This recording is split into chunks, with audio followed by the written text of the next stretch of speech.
Sa ikatulong adlaw sa Bayanihan, Bakunahan, nisobra sa target sa mga nabakunahan ang natala sa tanang metro cities sa Cebu. Gani ang paglapa sa mga porsyento miabot og halos 200% sa ubang LGU. Gani niining naghinapos na ang ikatulong adlaw sa National Vaccination Days, palayon pa nga giragsa ang lain-laing vaccination sites. Kining tanan gisundan si GMA Regional TV. Milampos ang dakbayan sa Sugbo silang target sa mga tao nga nabakunahan sulod sa tulo ka adlaw nga national vaccination. Ug nakatala og 102% vaccination rate kung milapas sa 90,000 ang kinadibuk-an nilang nabakunahan. Sumaha ni Dr. Jeffrey Ibones nga midagsa ang mga tao sa 90 ka mga vaccination sites. Base sa report at 7 a.m. ganiha sa dashboard sa Department of Health, niabutag 102.something%. Bisan og napupos na ang National Vaccination Days, padayon nga gibuksan sa Cebu City ang 20 ka mga vaccination sites, apil na sa mga barangay nga ubos ang vaccination rate.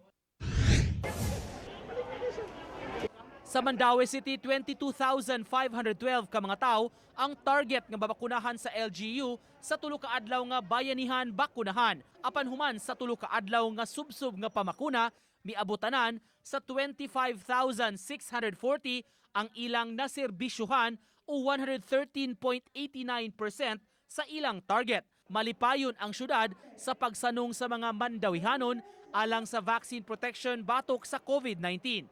Ilang panghinaot nga human sa kalihukan, mas madasig pa ang katong wala nabakunahan. Pabilin nga bukas ang 5 ka vaccination sites, wa pay labot sa schedule nga mobile vaccinations sa kabarangayan, eskwelahan ug mga kumpanya. Padayon gid gihapon ta, I hope the same enthusiasm nga atong ipakita sa mga tao. Miabot sa 43,097 ka mga upunganon ang nabakunahan sulod sa tulo ka adlaw nga national vaccination. 122.18% kini sa original nga 3-day target nga 29,238 ka mga individual nga mabakunahan og first dose. Labing daghang nabakunahan gahapon nga miabot sa 16,338.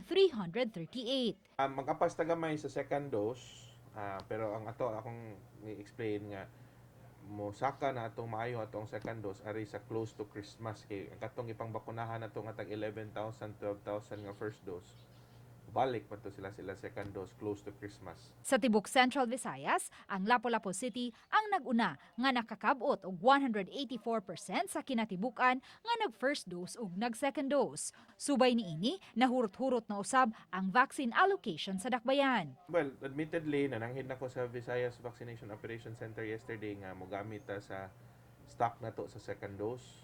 Sa pagkakaroon, upat na lang ka mga vaccination sites sa dakbayan ang abli. Kini naglakip sa Hoops Dome, Auditorium, Island Central Mall ug Marigondon. Apan sa hinapos nga bahin sa Disyembre, sirha na usab ang Hoops Dome kay andamo na usab ang dapit alang sa processing sa business permit sunod tuig. Sa dakbayan sa Talisay, nakabot ang 190% silang target nga mabakunahan ato sa 3-day national vaccination. Kapin sa 13,000 lang ang ipatarget sa syudad. Apan, ni kapin sa 25,000 ang ilang nabakunahan sa 8 ka vaccination sites sa tulo ka adlaw.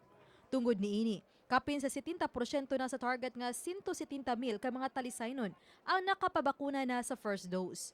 Balik na sa normal nga pagpamakuna ang syudad ug ang Kansong Elementary School mo'y gitagana nga venue alang lang sa booster shots.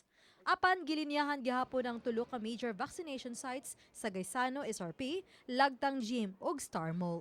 Second dose pohon, mag-meeting pa ni Mayor Samsam Gulyas para sa planning for the second dose ini start sa December 20 pohon.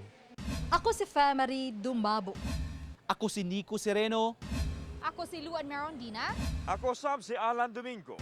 Balitang Bisdak.